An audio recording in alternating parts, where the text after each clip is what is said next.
नमस्ते beyond the बाइनरीको podcast सिरिजमा यहाँहरूलाई फेरि पनि स्वागत छ। यदि पहिलोचोटि हेर्दै हुनुहुन्छ भने स्वागत छ। Beyond the binary Gehendra Dhimal foundation र जर्मनीको संघीय गणतान्त्रिक दूतावास काठमाडौँको साझेदारीमा भइरहेको एउटा शैक्षिक अभियान हो, जसको उद्देश्य LGBTIQA+ मुद्दाहरूलाई सेन्सिटाइज र भोकलाइज गर्ने रहेको छ। र आजको एपिसोडमा हामीसँग हुनुहुन्छ निरञ्जन र मधुरिमा, who will be having discussion on the dominant discourses in Nepal. Let's hear from them.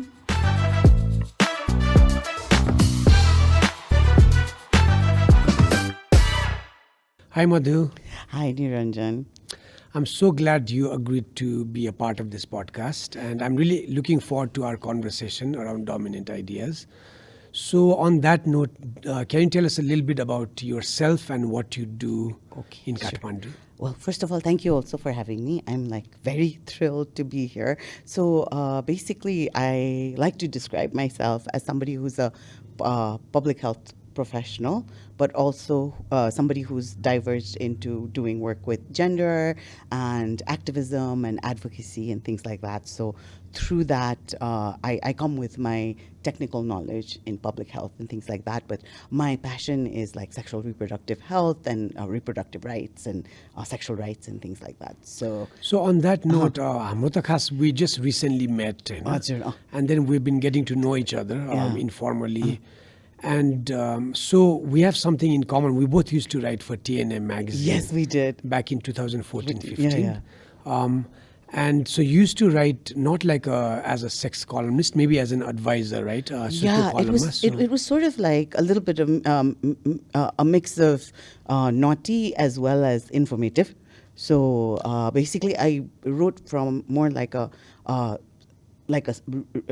public health, sexual health perspective, that are also making sure that it was interesting and things that would, be able to draw people into the audience. So then readers would send you questions and you responded. How did that work? Well, actually, usually I had started off by giving the TNM a bunch of topics that I could possibly write about, and then they came back and once in every 6 months they would have a bunch of questions, and then sometimes I would just only answer the questions.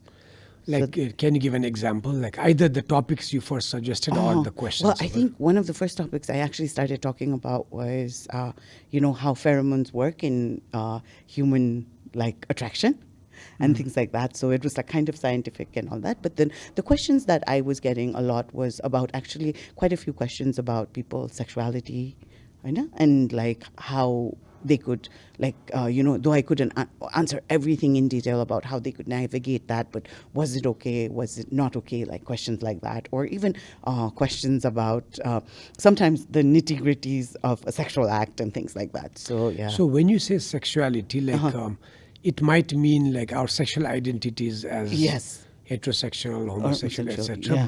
But it could also mean, let's say, for example, young girls asking questions about just how to have sex, or asking questions something as simple or as common as masturbation and all the stigma associated with it, and then also much deeper things.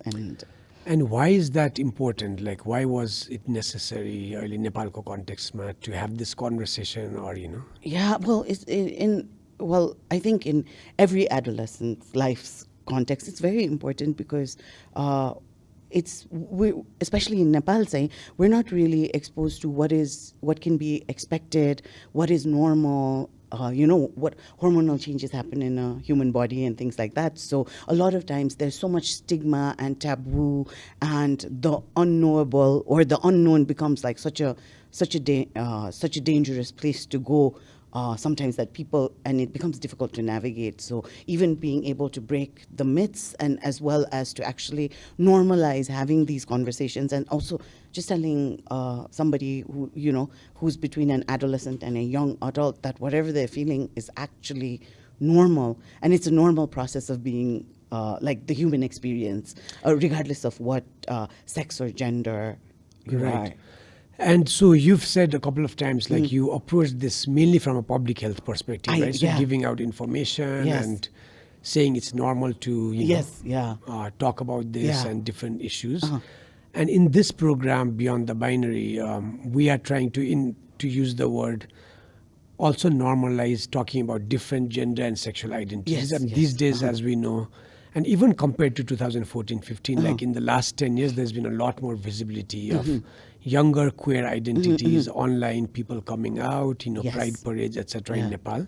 अनि यहाँ चाहिँ हामीले चाहिँ त्यो queer issues को बारेमा हैन. So it's an educational campaign. So we've actually, a big part of the campaign is going into schools to talk about different gender identities and sexual identities. And त्यहाँ पनि, so there is an overlap in the kind of work definitely. we do, right? And I think, like, when we're talking about rights about like LGBT rights, and like with this, is very much in my work, what I found is it's also very much integral to like adolescent rights and sexual knowledge about sex, and actually also the practice of sex. And that is something that we don't talk about at all. It's not a part of the school curriculum. It's very, like, teachers are not comfortable to address it. So oftentimes I do get invited to come and talk about those things to kids and, like, sometimes also to teachers. And, like, what I found with that is that we often, when we're even talking about sex and sexuality, we take away the pleasure aspect of it, which is a huge portion. Which is a huge portion, if not the most important part of the sexual experience as well, like regardless of what your sexual orientation is.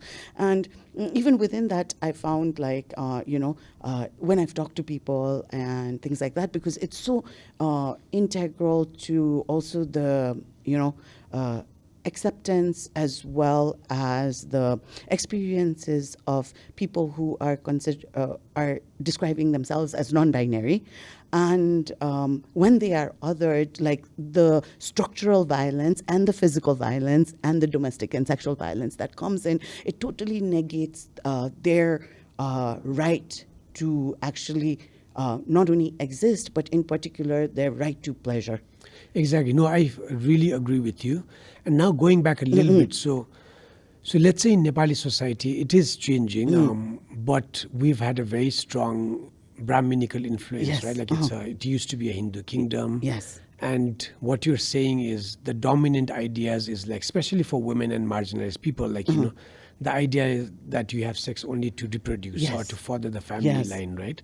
So the whole conversation on pleasure is missing. Like, let's say young women, if they, show themselves in a certain light or express themselves in a certain way, it's immediately criticized. Even now online you can say, in mainstream, like, like women actresses getting attacked, all of that. So it is important to talk about your own expression and as a right, right? Like a right to pleasure, right to be expressive, all of that.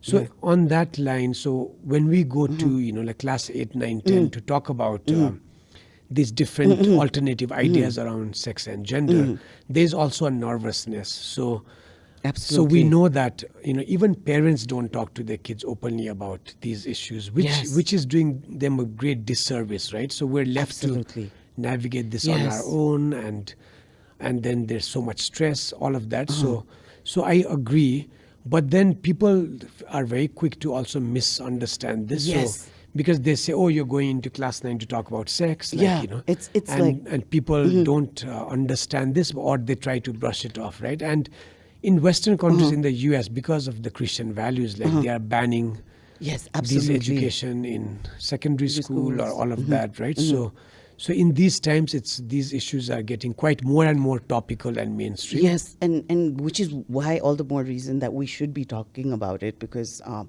as you had just mentioned, in schools, like, how do you talk about things? But one of the things that I oftentimes, when I go to schools and I'm talking in, like, sex segregated classrooms, so I talk to girls and boys separately, and a lot of times, like, questions which I do get is, like, somebody won't ask me, but they'll have written it down, so they get to ask anonymous questions. And I do get questions about, like, what is the physical, just even the process of masturbating.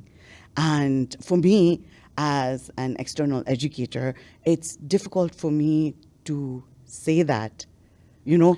Because you're entering a formal space. Yes, in a and, way, and, right? and I'm So- entering a formal space. And also, actually, that is a conversation that should be had at home, right? Like if it's a young boy who wants to know how his body functions and he's curious about self-pleasure and things like that, it should usually be somebody, an older boy or man or the father who takes care of that. But then also, how are the parents going to take care of that? Because who taught them? Like, you know, there's such a generational gap, and there's so much like intergenerational gap filling that is required, like within our community right now. And this is just me talking about it not only in a heteronormative perspective, but also like including the you know, the binary and the non-binary as well. So I feel this is.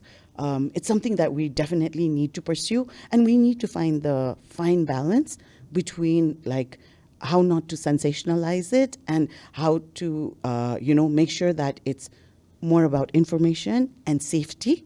Exactly. And pleasure, because like just because something is pleasurable does not make it not safe, and just because something is unsafe also doesn't make it pleasurable. So like there's so many of Right. those aspects as So, well. No, that- we agree that we're approaching these ideas from the perspective of public health, safety, Safety. pleasure, information, Yes. education, which is, you know, very Yeah. important. But now I want to move slightly away from that. And again, let's say, you know, one reason I want to invite you, other than your work, you know, is that just your lifestyle and how you've carried yourself, right? So just to start, like even the way you look right now, you know, with your short hair, like Yes. even that's sort of alternative. Like Yes. women in Nepal, you know, women aren't supposed to have short hair, right? Yeah. And it's not considered feminine. Yeah. You know? But then you mostly consider yourself as a heterosexual woman with, you are saying you are also Yeah, bi-curious, yeah, I right? am So bi-curious, can you yeah. talk a little bit about that, like how you express yourself, your Yes. values in life, like your dating life a little bit, and also the idea about marriage, right? Like in our society, it's so strong that Yeah. we need to get married at a certain Yeah. age, and both of us being single, Yeah. and above 40, Yeah. like what, you know, we just to talk about that a little bit. I mean, I think, you know, I can start off by, you know, just going through, like, I mean, you know, I've been there, as most of us Nepalese are, like, you know, once you're in your 30s, everybody's asking you why you're not married and things like that. But it took me a really long time to be okay with the idea that marriage was not in the cards for me. And now I'm at peace with it. I think it also helps that having come from, I come from a very supportive family. You know, my parents have never pressurized me to be a certain way, but that doesn't mean that there was not other societal pressures that did influence me.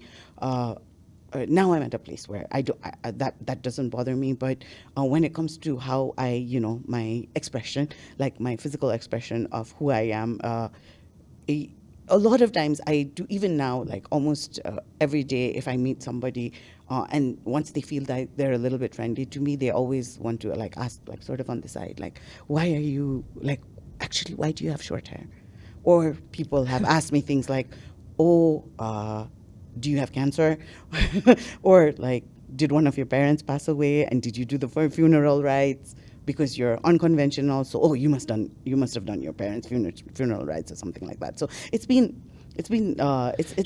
a challenge. I So know. even something you're saying, something as minor as just having this Sure, hairstyle is yeah. so difficult for people to accept, Yeah, right? and they jump to the worst of conclusions. Right. You So know, yeah, I yeah. mean, so I think what you just said, I like even regarding marriage, right, is we might, let's say, no matter how informed we are or privileged, we might have access to different ideas. In Nepal, it's still so difficult to be alternative. Like that's what I Yes. feel like, right? Because the society is so mainstream. And I really dislike the fact that the way I live my life, the way you live your life, we have to call it alternative. Actually, That I it hadn't should thought not of it like even. that. Actually, we should not even have to describe it as alternative. No, it's just for each to each their own. Exactly. We should not have to, like, you know, explain ourselves and to justify our actions. and I think when it comes to, again, there's so much pressure bonding. There's so much like a description of a successful adult is somebody who actually is married and has a family, or that is considered a functioning family. So even if you had been married and you'd done that and it didn't work out for you, there's still a stigma with that. If you don't want to try it also, there's a stigma with that. Exactly, no, a lot of stigma.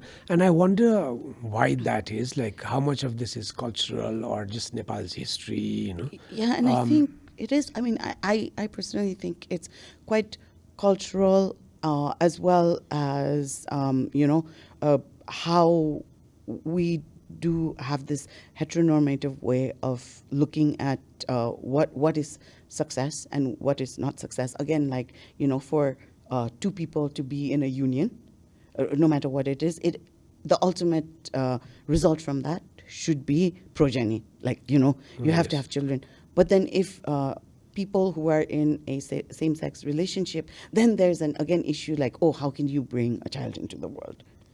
It's also lack of imagination, Yes, I feel like. So I was definitely. going to that, like as an educator, as an artist, as a writer, like I think I also feel strongly in, the creative possibilities. Like I think if citizens are allowed to just imagine and read and be exposed to different kinds of arts and practices, that also opens people's mind, right? As opposed to definitely. just being very like this. And we know Nepal until 1950s was very much sheltered, and and we know older generations could not go to school because the state banned education, right? And I wonder if there's a connection there. I mean, and to this day, how those definitely- generations haven't been able to.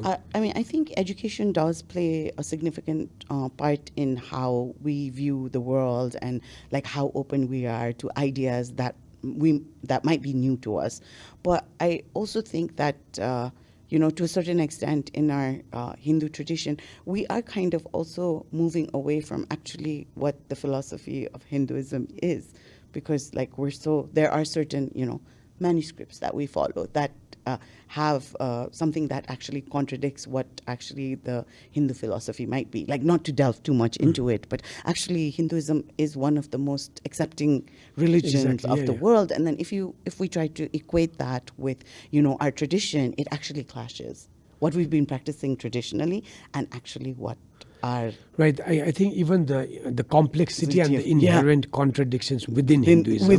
And I think these days, whenever you mention Hinduism, there's also a danger of equating it with the BJP far right and the way they are terribly oppressing minorities, all of that. So not to go there, but I think, even Nepal's LGBT movement is so sort of related in this idea of that we have, there's recognition that there are different genders, right? If you look at absolutely. our gods, goddesses, the way they are presented, it's more flamboyant, jewelry, and there are characters who are alternative or non-binary. So it is more progressive actually, in that sense. If we look at Hinduism at its foundation, I think it's actually progressive or accepting. Like, let's not say progressive, let's just say accepting of all.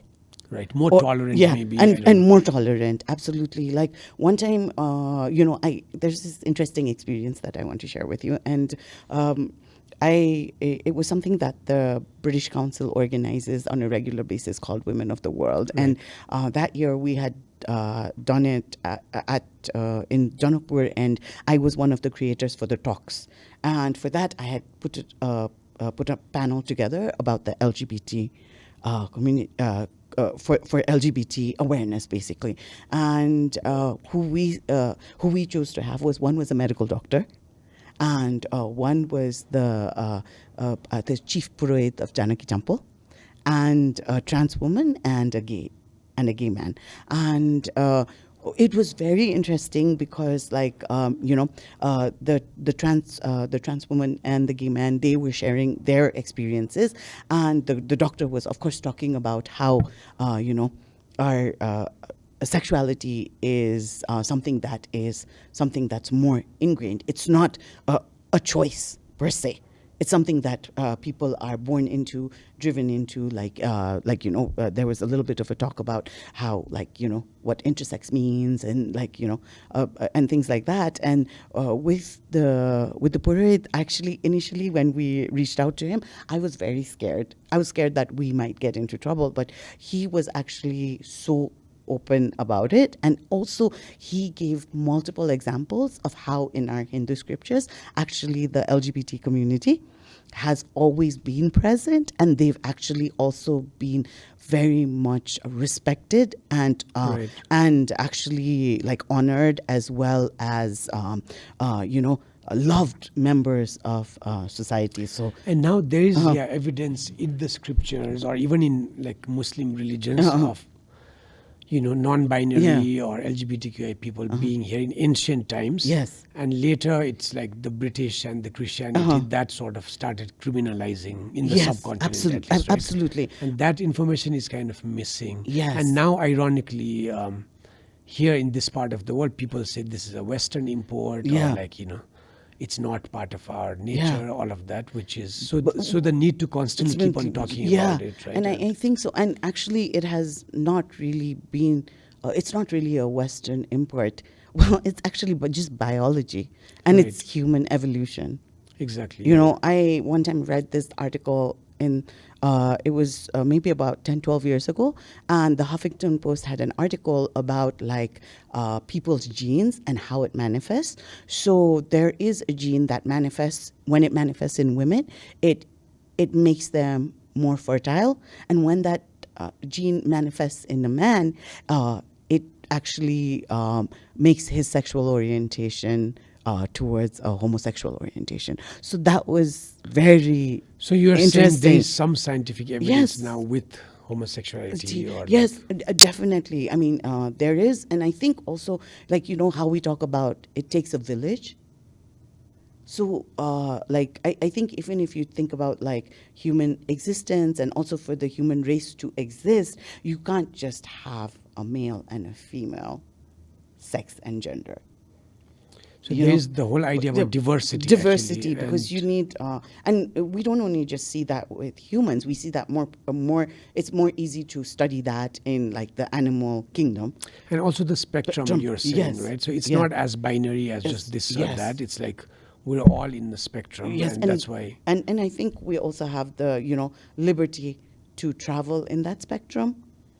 Depending on how and where we are in our life. A lot of us might stick to where we are within that spectrum, but a lot of us might be curious enough, or also not be defined just by that portion of the But spectrum. Unfortunately, the mainstream society is very much binary. Yes. Right? It functions in kind of fixed tropes and also when sometimes when I say I'm bi-curious, people are like, how can you just be bi-curious? Why are you not just outright, bisexual? And I'm like, because I feel comfortable calling myself as bi-curious, not. And, have I had bisexual experiences? Yes. But, it's about what I feel comfortable about. So I think also the fact that even within the how we describe ourselves within the LGBTQIA, definitions, even within that, sometimes we're confined, and people are expected to be just this or that, which just takes away from people being just able to express themselves, which fluidity, is a basic human the right. idea that we are constantly evolving, changing, our attractions might change, but people are, it's difficult for people to accept that. To accept that, And also the terrible thing is, I think our sexual orientation is so attached to the moral of whether a person is promiscuous or not. We can't moralize our sexual orientations. So I wanted to get to that next. It's a nice segue. So again, we spoke about, people of a certain age and marriage, etc., right? But also just being single, of a certain age, let's say above 40, etc. So how are you navigating your single life, and especially in relation to pleasure? And these days now we have all these apps and hookup culture in Nepal, Kathmandu, Yeah, so. and I mean, I know we term it as hookup culture, and sometimes that can negate the whole experience. I feel like one of my friends likes to describe what I do as serial monogamy, which is also fair enough, but I also don't quite agree with that. I think it's like more about, meeting somebody and finding them to be, at that point in time, matching, intellectuals, somebody who's intellectually stimulating, which leads to become sexually stimulating and things like that, and just pursuing that and having the respect for that without putting a moral or an ethic to it, as long as it's above or even board, labeling it. Yeah, or even labeling it, absolutely. Because the other thing that I think, like for me personally, growing up in the 90s, like so Bollywood was a big influence, Yes, right? So yes. and the whole Bollywood trope is that you have one person and the intense romance and yes. the expectation that it's happily ever after. But and I feel like that really affected me. When I was young, I also believed that there is supposed to be this one person, etc. Yeah. And soon and especially if you are curious and you want to have different experiences, it's very hard to find Yes. this one person, right? Yes. And now I am actively going against that, where we also need to talk about these dominant ideas that there's supposed to be this one true love, yes. and then Or you one just person- one person and you'll get so married much for the rest of your pressure life, right? for one person to take care of the other person's every need. Like, when people say I'm marrying my best friend, and and then they're like, oh, they're my everything, like I have to tell them everything, but you can't expect one person to fulfill all those needs. Yeah, I really We believe don't on expect that. one friend to fulfill all our needs. And part of it is I'm personally also navigating through that. What does this mean? But now I'm also at a point so whether you're single or dating multiple people or what your needs are at a certain moment, right? So as long as we don't harm anyone, we're Exactly. transparent, right? Yeah. And then so I'm also sort of exploring like polyamory, for example, right? So Yes. so some people maybe along with all these different identities, like maybe some people just can't be in one relationship in one person. You do need 3 or 4 partners maybe for different needs, right? Yeah. So, and again, that might get really It can be misinterpreted in and society by saying, when you said whether somebody is too promiscuous or has commitment issues, so all of that there are also some dominant ideas, which is furthered by mainstream media, films, discussions. Definitely, so- that the whole sense of romance being, it can only be true and long lasting and committed if it's between two people, only two people. Right. And it takes away from people having experienced it in in a group or as their own chosen family. Right. And I think some people might find that difficult to navigate with, and that's also fine, because then that's their choice, because whatever we're talking about right now is not to negate that there are people who do describe themselves as soulmates and then find that and are able to sustain a relationship. Exactly, And they're able to find that balance, and that is also fantastic for them. But also it can be somebody who chooses to be in a polyamorous relationship or just chooses to be in multiple open relationships is also as long as it's not in any way I think the main thing there is honesty and transparency and then communication, and maybe. communication and commitment as well, because as soon as honesty and transparency is taken away and there's deception, then that's what makes it unhealthy. I think if it's above board with everybody involved, Yeah, then and I think with it can all these be- ideas, there's also just we're all in a way sometimes vulnerable, and we Yes. do need support. So Yes. what I'm trying to get at is, I think especially young people, we look into relationships for support and safety. Yes. Which is a very big part of it, right? Yes. But then that means people are also unwilling to take risks, for example, either to Yes. risk rebelling against your family, Yes, or risk yeah. leading a single life, or risk saying I don't Yeah. want to be married, because there's a lot of societal support, legal support that comes with fitting into the Into- dominant tropes, abs- right? So if you get absolutely. married, it's much easier Yeah. as opposed to being single. Yeah. So, and I'm also trying to I'm trying to tie that with also different people's education, career. And in Nepal, I want people to take more risks with different things, like pursuing different careers, lifestyles, being imaginative. Yeah. And in that line, I again look at you, how you express yourself, but we also need role models. So, people, we need to feature people who are making different choices and following their heart or being really committed to their values. Earlier, you mentioned we shouldn't even have to label ourselves as alternative. Yeah. Right? We're just doing what we feel comfortable in. But so in that regard, for example, one quick thing other than your hairstyle is like you're also dating a very like somebody who is much younger than you, right? And even that, especially for women, is not considered to be normal. And there's all these different ideas. Do you want to talk about that a little bit? Yeah, well, the stigma of dating somebody who's significantly younger than me is always that question of, that the younger person must be in it because there's some financial benefit, and but also the fact that I feel sometimes when we think about patriarchy and things like that, I think sometimes I feel men are also victims of the patriarchy where they're expected to be the main breadwinner. Of course, and there's so much social, financial, familial, and so much. I'm sure emotional and mental pressure on a man to have to stick to what is considered like a successful man and things like that. And when women can contribute to that, it's often negated. Or if a woman is in a reversed role of a man, then that's also negated. And people will always find ways in which to degrade that. And that is a challenge I faced. I've decided that I'm not going to let that bother me so much because, it might sound very blasé the way I'm saying it, but if you don't pay my bills, you don't get to have an opinion.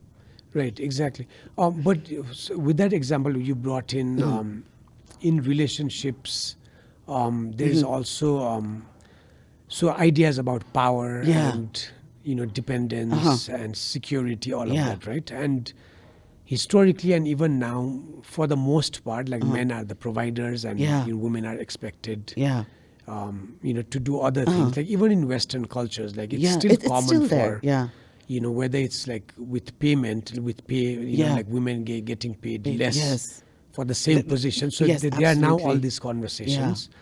But what you're bringing up is it is important. So why do people choose to be in a relationship? I mean, in the mainstream dominant trope, it's definitely fathers get their daughters married because you need somebody else to take care of you. That idea, right? Yeah. But you are saying it shouldn't have to be that way. And when I talk to younger people, I think this point that patriarchy hurts men as much as it hurts women, because as you said. So I feel that patriarchy also hurts men and boys, right? In different ways, not just women. So it's so important to talk about the pressures it puts on men and boys to whether either to be a breadwinner or to be a certain way, all of that, or right? the machismo or whatever is supposed to be associated with manliness.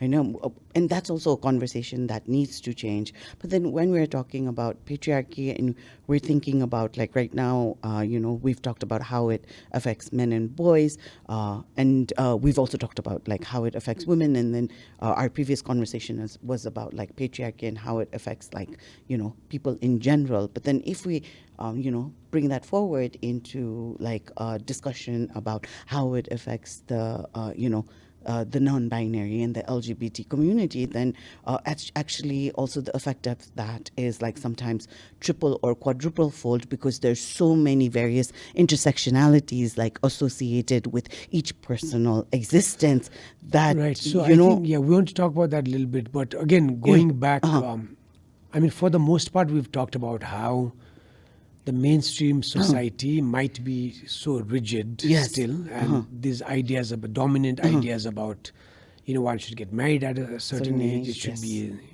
it should be in this way, and then the expectations of family, all of that.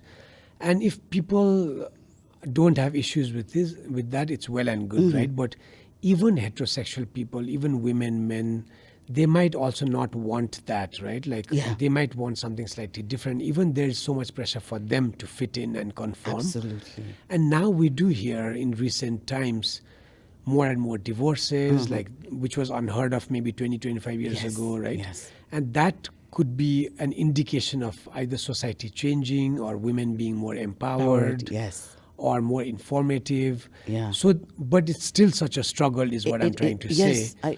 And what you just said is, if that's the reality for the mainstream reality, like imagine how difficult it is for queer people. Like absolutely. And it's important to say that Nepal might have progressive laws, and there's constitutional protection, which is really nice. Like I don't want to take it for granted, but now especially the younger people they are talking more and more about how, yes, the laws might be progressive, but society still doesn't understand. There's such a big gap.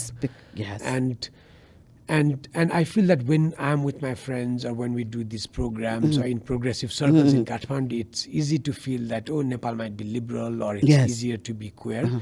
But as soon as you enter, different spaces, whether it's, your own family or, we realize that people just don't talk about these things, or there's still so much discomfort or lack of knowledge and ignorance, and it does affect queer people a lot, right? So I think so, yeah. Have you encountered, let's say, any young people, or like anything from your professional personal spheres to along these lines, like how dominant ideas are, like it continues to be so difficult for young people?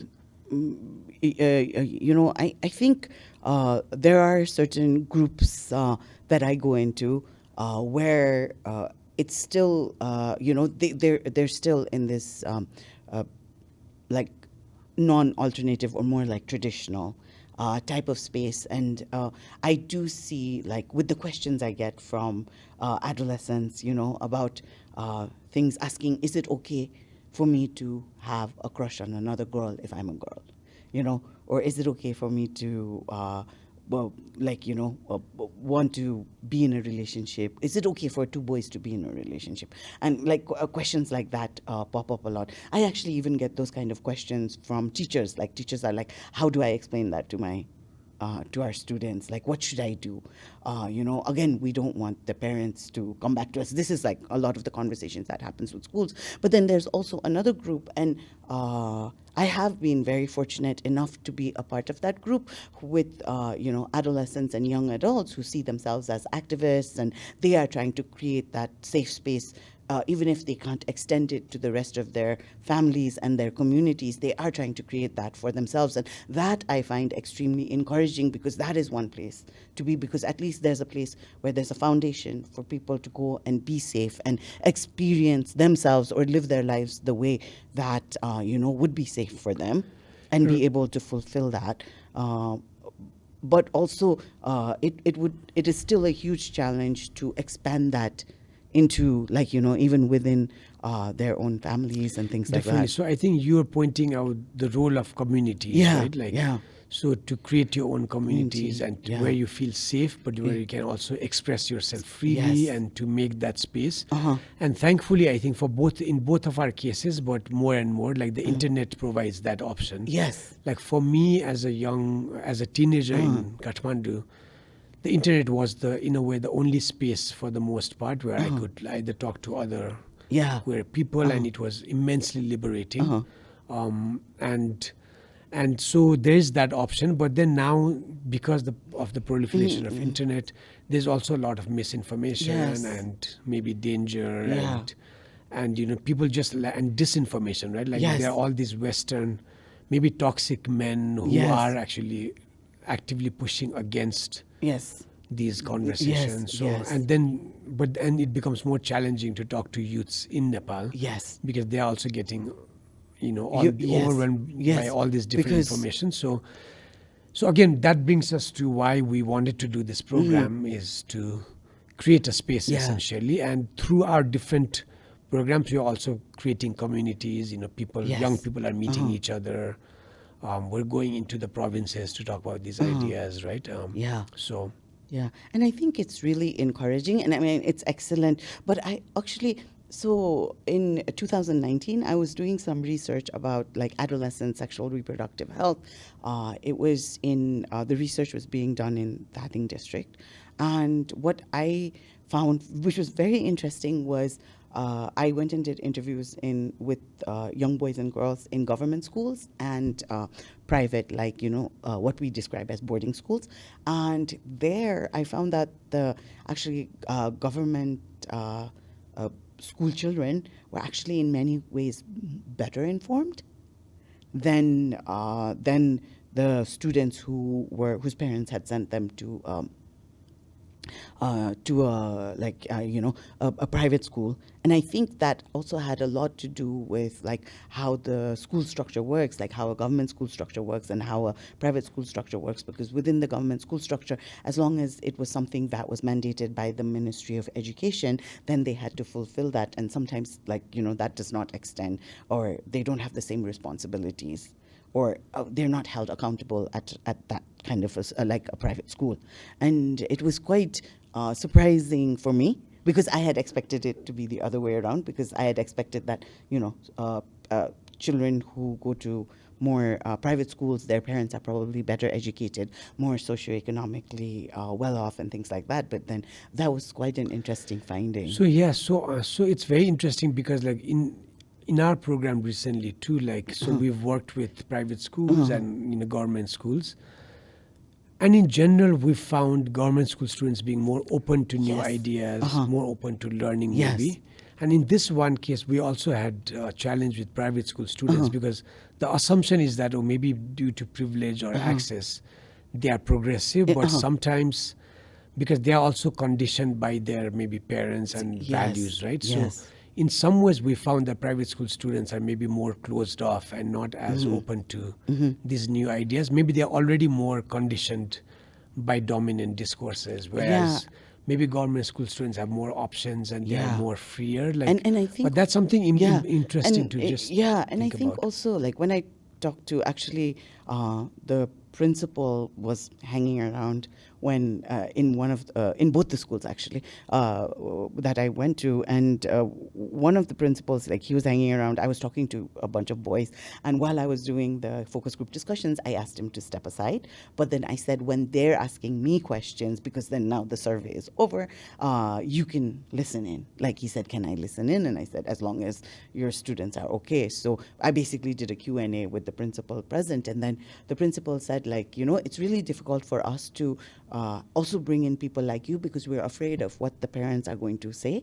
And, because we do heavily rely on their enrollment, their children's enrollment in the sustenance of our school, we do have to honor certain in case things, of private schools, in actually, case of yes, private schools. definitely, And right. then when it comes to government schools, it was more like, the principal ma'am there she was talking about how it's easier for her as a principal to be able to guide certain conversations even with the parent, like the parent-teacher committee and things like that, and the parents committee in the schools with the government school, because or it could be something that was very much for that locality, but the parents were more open and more willing for their children to be able to learn. So you're bringing up again the structure, how systems are structured, exactly, right? And what kind of influences do you have? Yeah.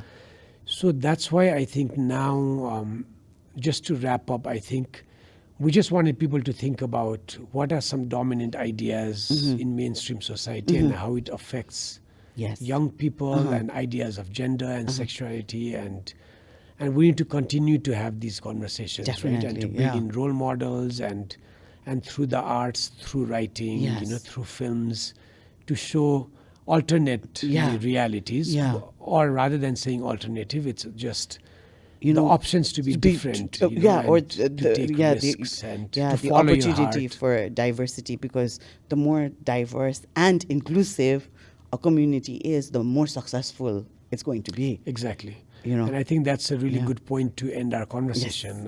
So thank you very much for being our guest. And Yeah, thank you so much for having me. It's been fun and also lots of food for thought.